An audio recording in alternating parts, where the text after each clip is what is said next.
Okay,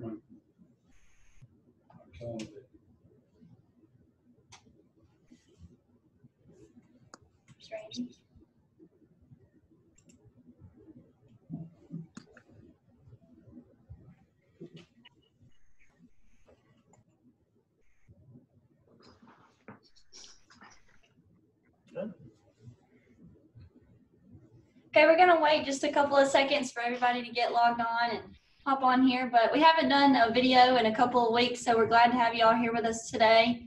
Today we're gonna go through some of our accessories and how they can improve and help some of the calibration and troubleshooting.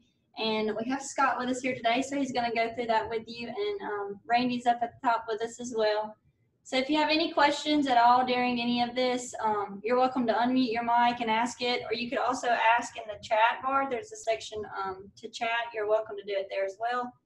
And at the end, we'll have some questions, and we've got some giveaways for you guys. So let us know if you have any questions.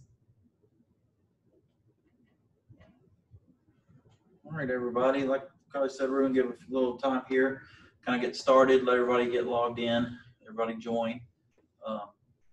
Today, like Carly said, today our big deal is we're going to look at accessories.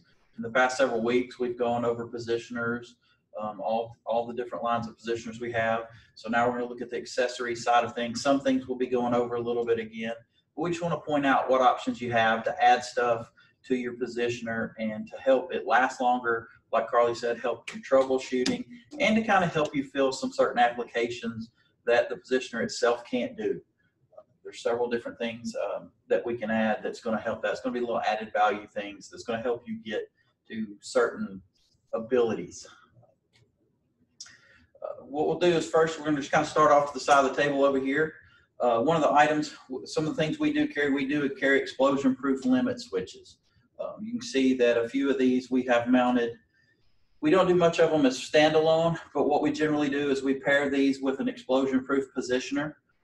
Whenever you have an explosion-proof positioner and you need limit switches, the general purpose limit switches inside the positioner and the feedback inside mounted inside the positioners, they don't carry an area classification. They're just general purpose only. So you have to go to a third-party switch. So what we carry is we carry the Monitor Sentinel series. This particular unit I have here in my hand, this is going to be our 350171 third-party mounting kit for the V200 series. We offer the same thing for the V100 series, which is a third-party mounting kit. But as far as the limit switches go, we do have a couple options on that. The Sentinel, we have 3 different versions we carry. We have a feedback only, 4 to 20 out only. We have a mechanical switch only, and then we also have a version where we have feedback and mechanical switches, and that is in the Sentinel series. We also carry and stock a BLX R300. What it is a standalone limit switch, has the F05 bolt pattern and the 2 1/4 like Westlock style bolt pattern on the bottom. This is a switch that is just like any other limit switch. We have, with the exception that we have the ability to interchange the spindles just like on the positioners. But in that unit, we do have reed switches, we have mechanical switches, and we have feedback options all available.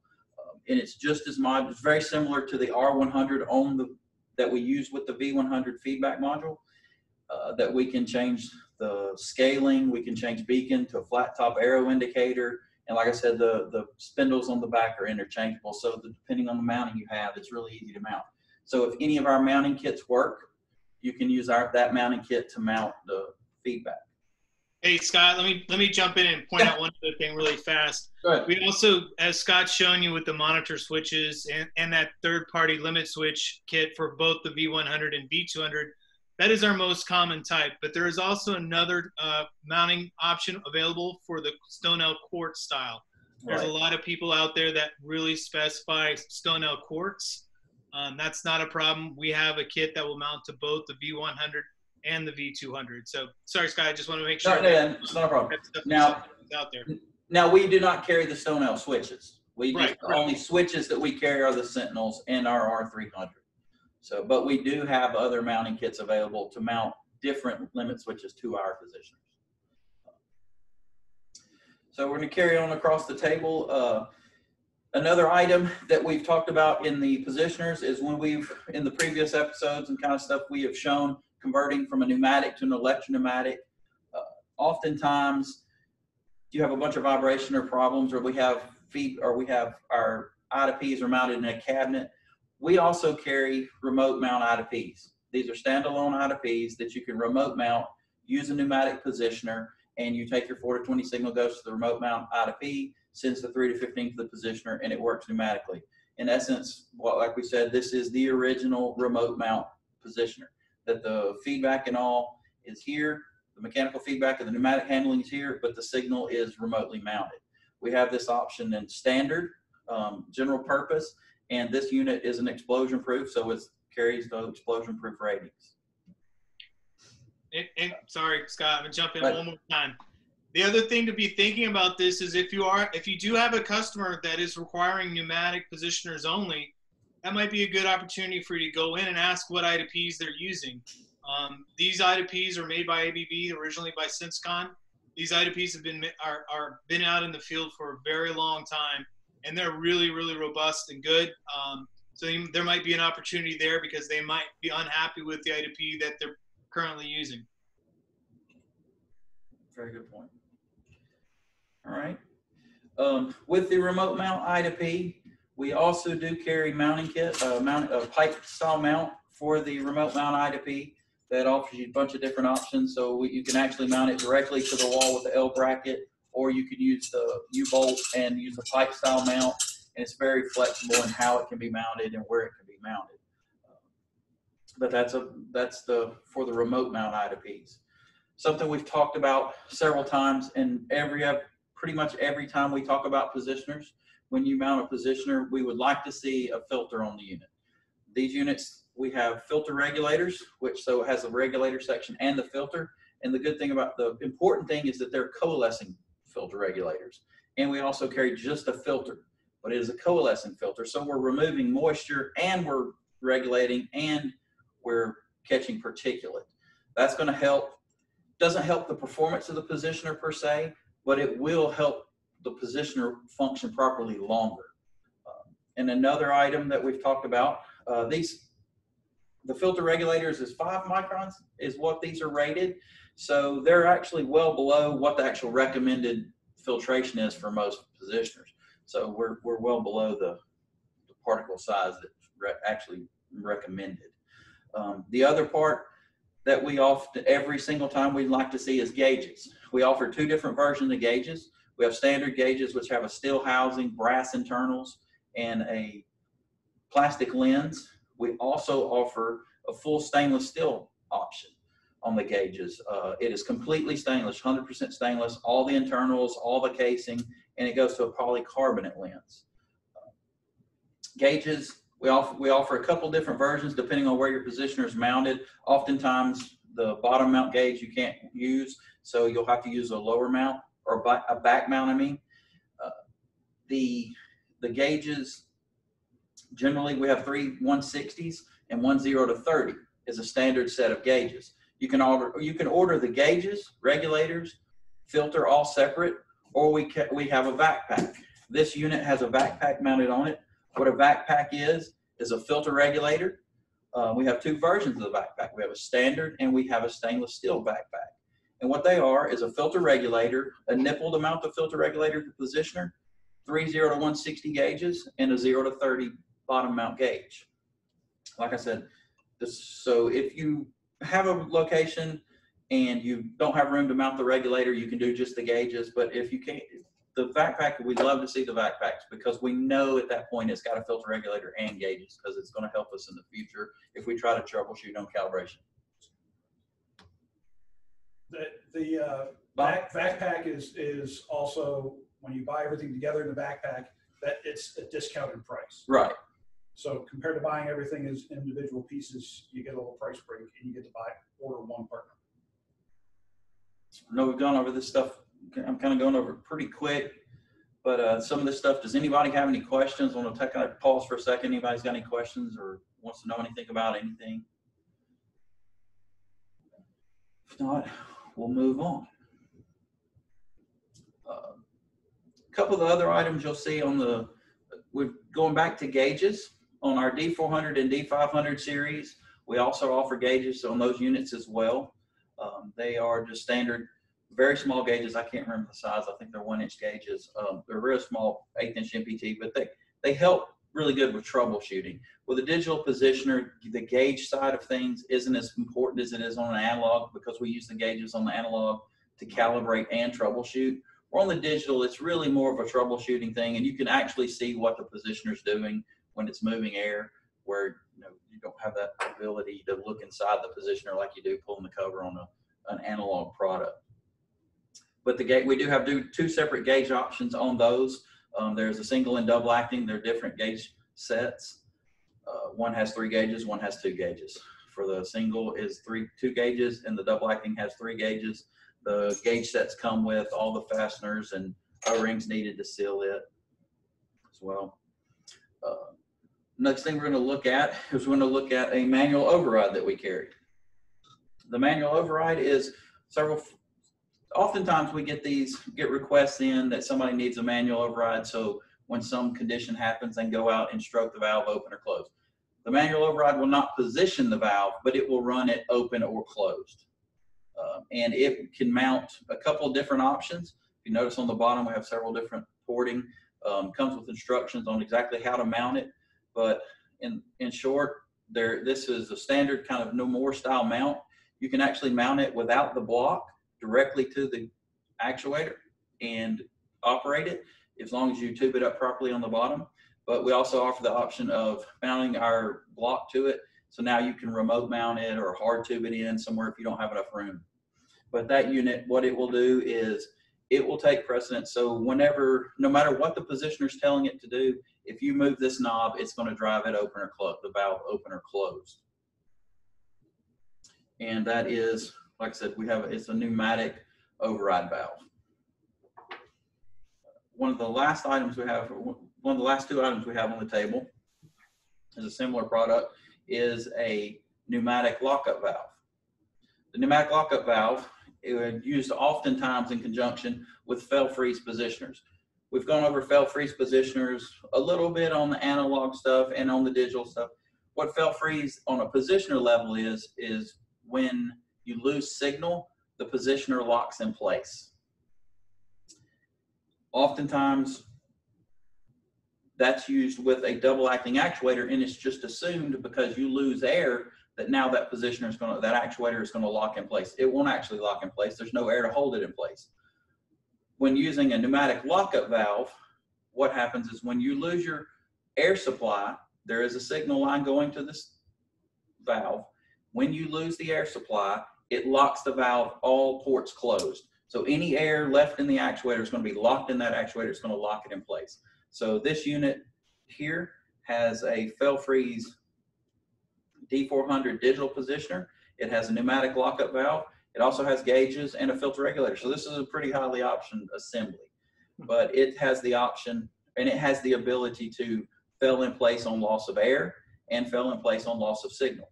Thanks to the pneumatic lockup valve, it is the loss of air part. The positioner itself handles the fail in place on loss of signal. And to add a little bit about the pneumatic lockup device, we found this out years ago, but if you have a double acting actuator and you lose air very quickly, it's probably going to drift a little bit, but it'll stay in place. But the real problem comes into play is if the compressor it fails and that pressure starts dropping slowly over time. Well, eventually what's going to happen is the pressure is going to get so low that the I to P inside either the digital positioner or our V100 or V200 will start fighting against the pressure, and the pressure is going to push it down so low that the valve is going to go to the 4 milliamp position. And this is really critical when we have a pneumatic lockup device, because that's what's going to prevent it. So it's going to, once it hits that certain pressure, let's hypothetically say it's 60 PSI, it'll hold that, hold the valve in that place, even as the compressor and overall pressure drops lower than 60. So most of what we've talked about so far are items that you use with the positioner or attached to the positioner or help you use the positioner in its normal day-to-day use. One of the last items we'll talk about is going to be what we use here often, and we use we sell pretty regularly, is our Mr. Signal generator. It's inexpensive, pretty easy to use, very capable. It does a lot of different things, but it is an item that one of the accessories we sell that people see and ask a lot of questions about. But it will generate a 4 to 20 signal. It'll read 4 to 20 with the same device. No external power supply needed. It will supply 0 to 10 volt. There's ways that you can actually power the 0 to 10 volt option and drive the signal. There's a bunch of options on here that it'll do that we don't actually use because it's just our products don't require use of those items. But it is an option, and I think we've gotten to where most of us carry these now. So we use these quite often. And so as far as accessories, we do have one other light option. We consider an accessory as something we're going to kind of gauge interest and see if anybody wants to know a little more about it. As FIM is a software package we have available. It's an accessory, but it is free. We have it available. It's for the D400, D500, and allows communication with it with a simple handheld Windows device. You can use a simple tablet, laptop. You can plug it in. We actually have one that we use here in our conference room, but it allows you to calibrate the positioner, go in, do a bunch of work with the positioner, all without having to actually access the buttons. So it's pretty helpful in that aspect. If somebody'd like more information, we can definitely get off into that a little deeper, and we can talk to you about it separate. We may even do a different, we may try to do a webinar on it in the future if there's plenty of interest for it. So right now, I'm kind of looking at it the table here, see if anybody has any questions. Do you have questions? We've got a couple questions here Carly's going to ask and see if anybody has. I do have a question from Wayne, and he's asking if the brackets are considered an accessory. It is a type of accessory, I guess you could say. It's really not. When we're talking about accessories today, we're talking about other things. Obviously, you need a bracket to mount the positioner. So it's kind of not, I wouldn't say an accessory, it's a necessity. Whether you use we do have a lot of brackets. We've done a webinar with basically the retrofit and stuff going over the brackets. But we do have the option of mounting kits. But I would say that's more of a necessity than an accessory.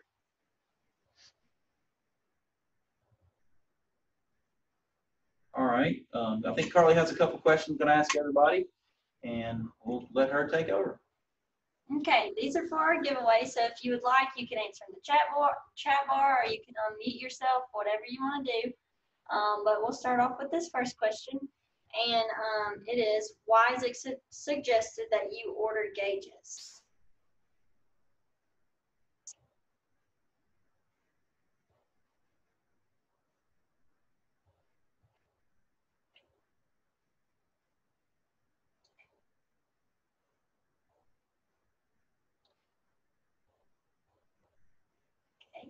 All right. Can I talk about it, Scott? Everyone?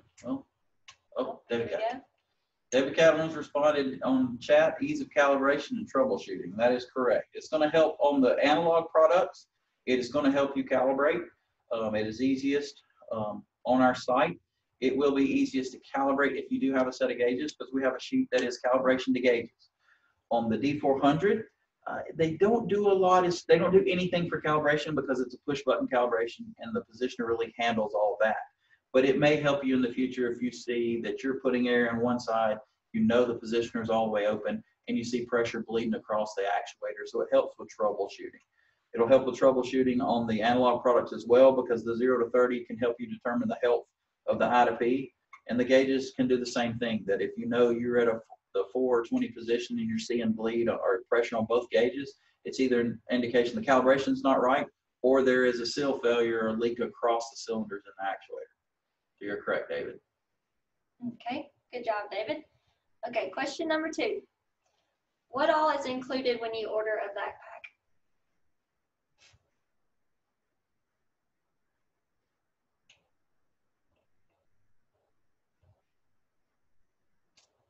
Austin, you're pretty correct. There is a filter regulator, and David added the nipple. So basically, it is a full gauge set, a filter regulator, and a nipple to mount. That's correct. He gets 3/4 points. There you go. 3/4 of a point. David gets a quarter. All right. Any more? He said, oh, no. Let's see. What we got? Okay. The other question, go ahead. We'll go ahead and you answer. Okay, this is the last one. Okay, is there an option for an explosion-proof remote mount IDP? Yes. Dave got it. Yes, there is. We generally really only keep two options. We have a general purpose and an explosion-proof remote mount IDP. And honestly, without looking at the label, if you notice, the two of these look pretty much identical. The big difference is when you get a general purpose, it will come with a cord grip style connector, which obviously is not sufficient for an explosion-proof environment. So that's the quick giveaway. But as far as, for the most part, they look pretty similar. Well, everybody, that's pretty much the accessories we carry.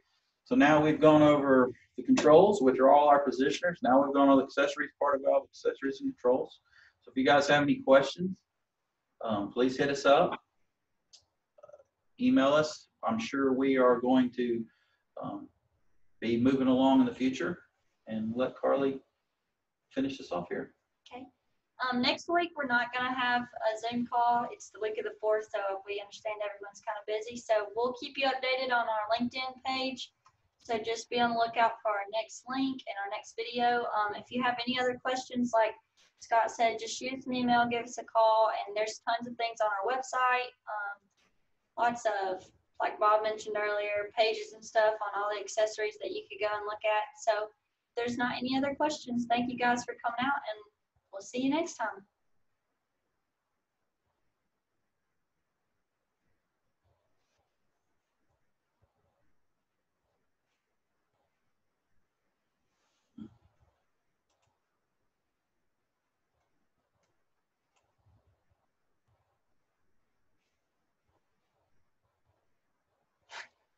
Bye, everyone.